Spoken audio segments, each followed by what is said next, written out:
The following is transcribed. Welcome to Bat-Supe, the never-nutritious, definitely delicious podcast dedicated to the old-time radio adventures of Superman and the dynamic duo. Buckle your utility belts for lots of hospital drama, plenty of bedside manner, and 11th hour regret galore. Before we get to today's adventure, let's pause for this important message. Gang, the wait is almost over. Due to popular demand and a handful of threats and restraining orders, we'll be telling you what our first Swell Prize is on the very next episode of Bat-Supe. And I'm here to tell you it's going to be a lot of fun for you and all your friends. Why, with this Swell Prize, you'll be able to... well, that would be telling, wouldn't it? But believe me, fellas and girls, you're going to flip your beanie caps over this. Meanwhile, be sure to tell your mom that those specially marked cans of never-nutritious, definitely delicious Bat-Supe will be hitting the shelves soon. And they won't cost anything extra, because these Swell Prizes are our gift to you for free.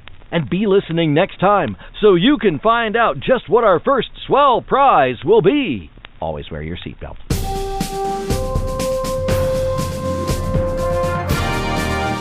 And now, Bat-Supe presents today's adventure, part 14 of Looking For Kryptonite, as originally broadcast on December 21st, 1945. Kellogg's Pep, the super delicious cereal, presents The Adventures of Superman. Faster than a speeding bullet. More powerful than a locomotive.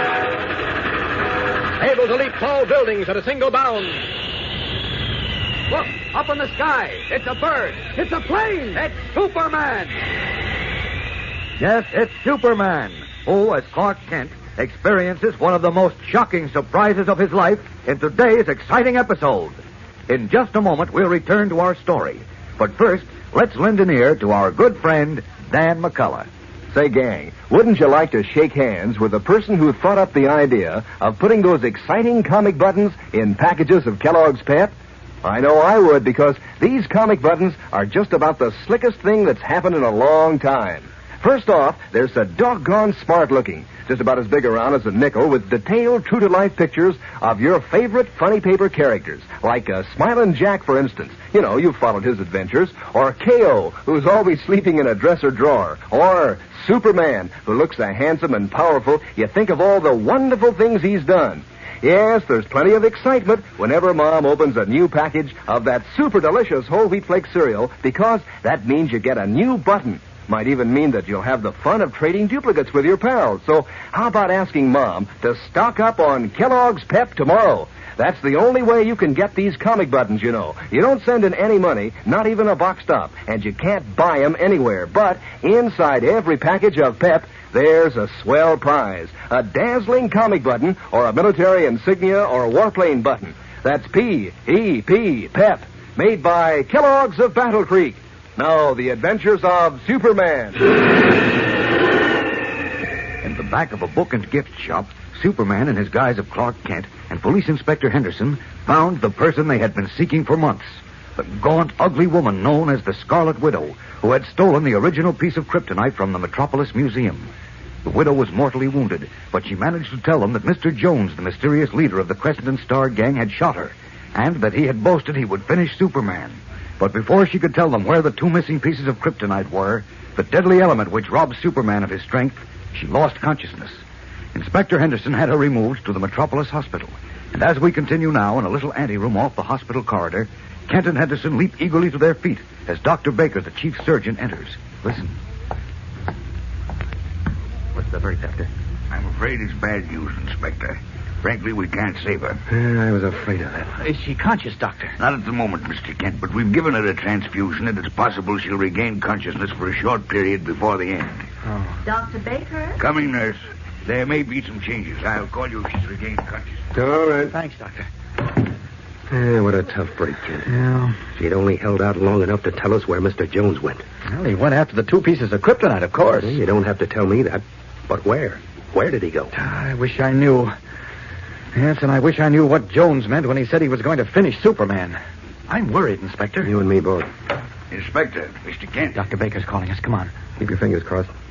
Did she come to, Doc? Yes, and she asked for you, Inspector. Good. Oh, fine. This lucid interval won't last long. I'd advise you not to waste any time. Leave it to me. Hello, Widow. Hello, Inspector. I'm glad to see you. You've got to get that rat Jones. You've got to get him, send him to the chair for this. Yeah, sure, but... I'm done for. I know it. Otherwise, I'd take care of him myself. So it's up to you to get him. I will, if you'll help me. You said he went after 2 pieces of kryptonite? Yes. The dirty double-crosser offered me $50,000 to tell him where the stuff was. So I told him. Then he pulled a gun. Oh, he shot Sniggers too, huh? Yes. 1 bullet finished poor Sniggers. Where's the kryptonite, Widow? Tell us where it is, and we can go after Jones. Yes. Go after him. Get him. Oh, she's losing consciousness. Doctor. I was afraid of this. You've got to do something, Doc. There's nothing I can do. I'm all right. I'm not going. Not until I get it all off my chest. That's it. Keep talking. Jones double-crossed me. Uh-huh. You've got to get him, Inspector. You've got to. I will. Just tell us where he went. Where the kryptonite is. Yes. I'll tell you. I sold 1 piece to the vulture. The vulture? Yes. Who got the other piece? The laugher. Holy smokes. Where are the vulture and the laugher, Widow? I don't know. Hey, who's he? He's all right, Widow. He's a reporter, Clark Kent. You say you don't know where to find the vulture and the laugher? No. But you'll find them, and you'll get Jones. Uh-huh. Now, look, Widow. Did Jones mention anything? Anything at all about where they might be? No. All he said was he knew where they were. Uh-huh. He was going to get kryptonite. Yeah? Had a big plan to finish Superman. Did he say what his plan was? He said... Yes, Doc. Doc. You'll have to leave now, Inspector. She's unconscious again. Yeah. Well, come on, Kent. All right. I'll send a report to your office, Inspector. Okay, Doc. Thanks. Thank you. Well, we're no closer to Mr. Jones than we were before, Kent. No, I'm afraid you're right. Well, if only we had some lead. Wait a minute. What's the matter? I just remembered something. What? At the bookshop. Come on, Inspector. Hurry.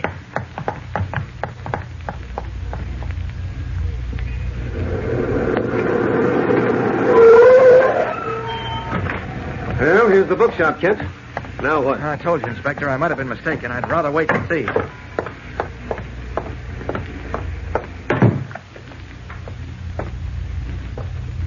Will you let us in, Riley? Okay. Let's see. Right back here. What was, for Pete's sake? Yeah, there it is. Behind this pile of books. See?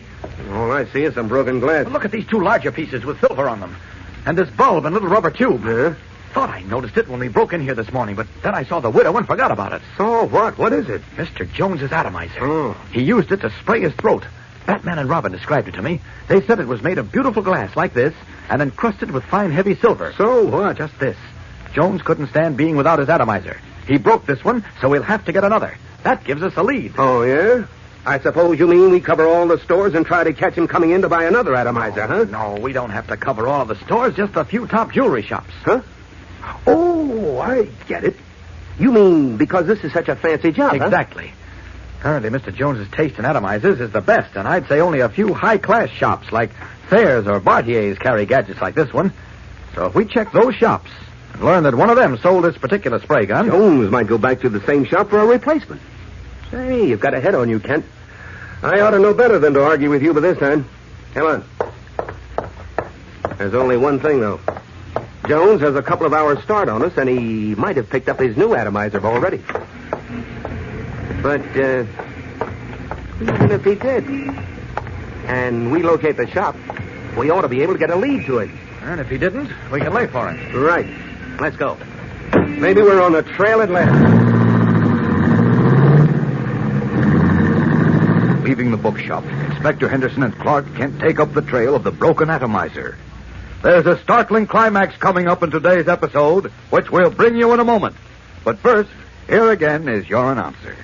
Say, gang, if Mom's going shopping tomorrow for her weekend groceries, better remind her to get you a package or two of Kellogg's Pep. Because you like to eat it for breakfast, of course, and also because you'll be getting another button for your collection. Maybe one of those comic buttons that you haven't got yet, like a Herbie or Lillums or even Superman himself. Or maybe it'll be a duplicate, like one you already have, so that you can have even more fun swapping with your pals. Whichever one it is, you'll have a new bright-colored button to wear pinned on your jacket or your dress or cap. And will you feel proud? Why, these comic buttons are real eye-catchers, done up in brilliant red and blue and black on a clear white background so that the pictures show up like anything. And aren't you glad they're so easy to get?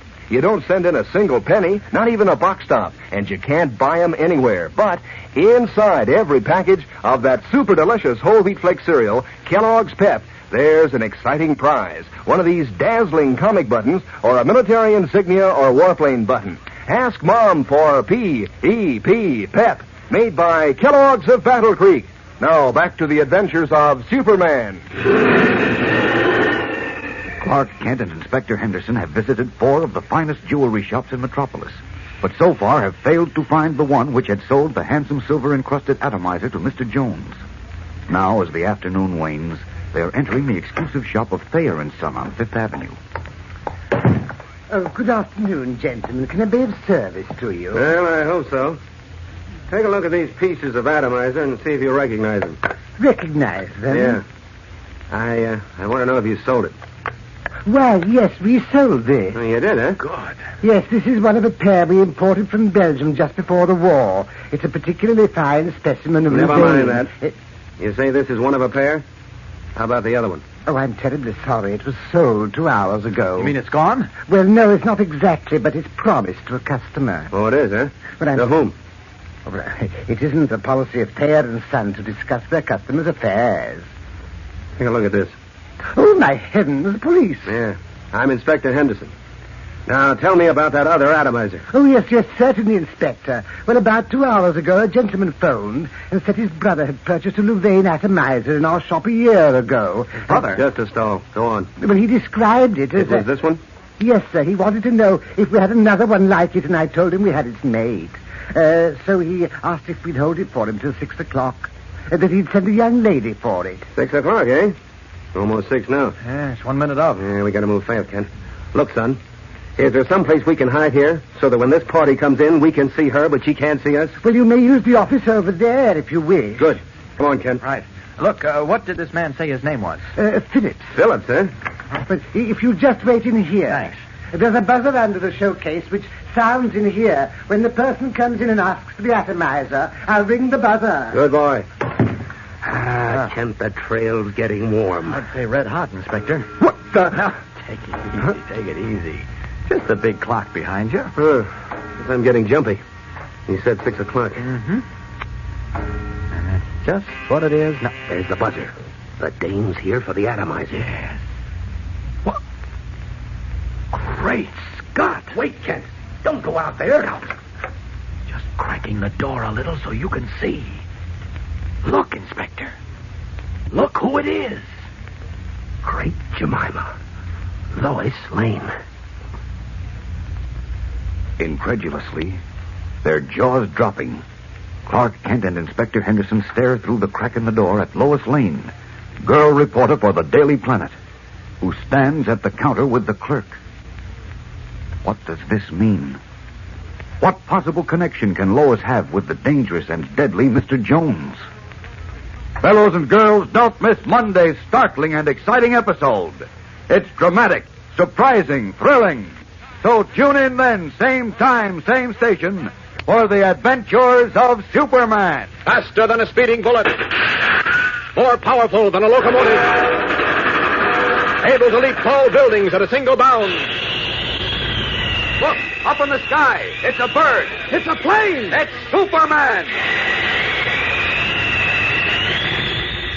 Fellas and girls, be sure to follow the adventures of Superman. Brought to you every day, Monday through Friday, same time, same station, by the grand old Kellogg Company of Battle Creek. And for other thrilling adventures of Superman, see your local newspaper. Superman is also a copyrighted feature appearing in Superman DC publications. Say there, gang, have you heard? Kellogg's Variety is back. That's the grand 10-package assortment of 6 famous Kellogg cereals that makes breakfast so much fun. Why, it's like eating in a restaurant where you can choose from a whole list of your favorite cereals, each one in your own private package. And Mom's sure to be glad Kellogg's Variety is back. Show her how you can eat right out of the swell new Kell Bowl pack. She'll like not having to wash dishes. So ask her to hurry and get Kellogg's Variety right away. And be sure to be with us on Monday for the thrilling adventures of Superman. This is the Mutual Broadcasting System. That was part 14 of Looking for Kryptonite from the Adventures of Superman. Thanks for listening, and be sure to give us a like and subscribe to Bat-Supe so you'll be in the know when we drop new episodes. That'll wrap things up for this episode of Bat-Supe, but be sure to tune in next time when you'll hear Inspector Henderson say... Kent, I warned you. If you take one step out of this office before I give the word, I'll put a bullet through you.